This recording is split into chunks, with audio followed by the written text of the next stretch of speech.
मैं हूं। ए, कौन है तुम? इस टाइम पे ये क्या कर रहा है? అబ్బా ఎవరండి? अरे क्या वस्तुना?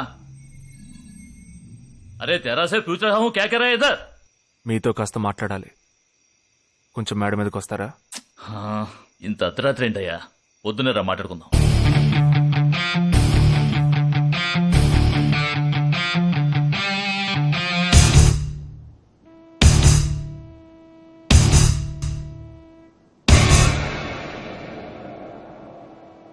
నువ్వు తప్పించిన వాడు ఇప్పుడు మా ఇంట్లోనే గెస్ట్ గా ఉన్నాడు. సారీ, నేనెవరో చెప్పలేదు కదా.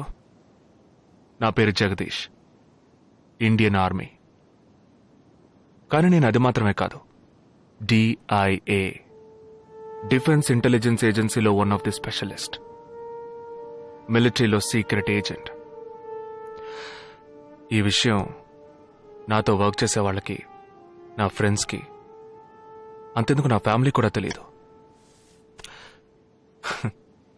మరి ఇదంతా నీతెందుకు చెప్తున్నాను అనుకుంటున్నావా? నువ్వు ప్రాణాలతో ఉండబోయేది లేదుగా. మేము క్యాంపులో ఉండేటప్పుడు ఆ దేశం వాళ్ళు మమ్మల్ని కాల్చడం, మేం తిరిగి వాళ్ళని కాల్చడం అప్పుడప్పుడు జరుగుతూ ఉంటుంది. ఒకరోజు మా క్యాంప్లో రవి అనే ఒక అతను, అతనిది మన రాష్ట్రమే, సడన్ గా అదృశ్యమయ్యాడు. 7 రోజులు ఎంత వెతికినా దొరకలేదు. 8వ రోజు దొరికాడు. పాపం వాళ్ళ క్యాంపులో చిక్కుకొని ఉంటాడు. వాడిని 7 రోజులు చిత్రహింసలు పెట్టి వాడి కళ్ళు 2 పీకేసి ఈ బియర్ బాటిల్ ఉందే, బియర్ బాటిల్, దాన్ని కింద నుంచి లోపలికి, మొత్తం లోపలికి తోసేసి పగల కొట్టేశారు. మేమే వాళ్ళ ఇంటికి వెళ్ళి ఆ బాడీని అప్పగించొచ్చాం. తల్లి గుండెలు బాదుకుంటోంది, తండ్రి ఏడుస్తున్నాడు, అక్క చెల్లెళ్ళు కన్నీళ్లు కారుస్తున్నారు. 14వ రోజు వాడి తమ్ముడొచ్చాడు రా మిలిటరీకి. ఇక్కడ మీరంతా సంతోషంగా బతకాలనే కదరా అక్కడ రోజు మేము చస్తున్నాం.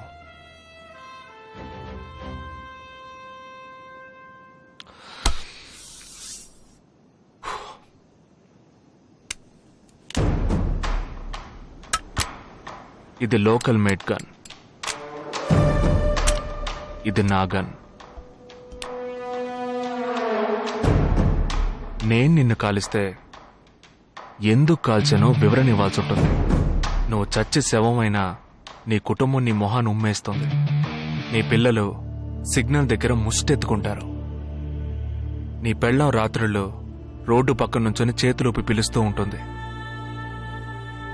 అదే నిన్ను నువ్వే కాల్చుకుంటే డ్యూటీ పీరియడ్లో సూసైడ్ అని మీ ఇంట్లో ఒకరికి ఉద్యోగం వస్తుంది, PF డబ్బు వస్తుంది, పెన్షన్ ప్రతి నెల వస్తుంది.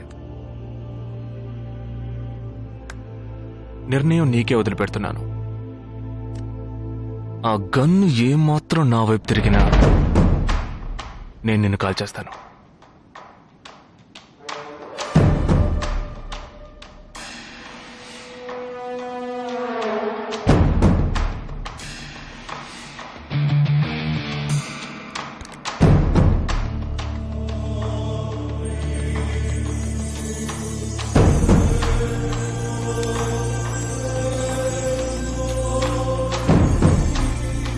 నువ్వు పెద్ద ప్రమాదంలో అడుగు పెట్టావు.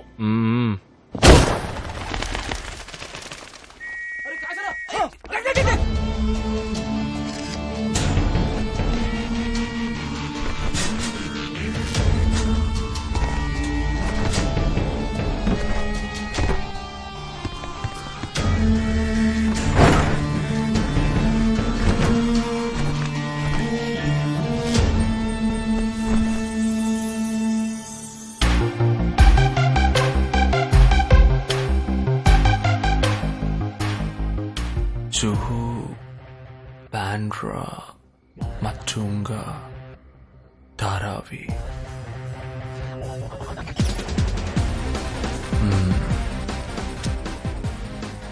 ముంబై సిటీలో 12 చోట్ల అటాక్.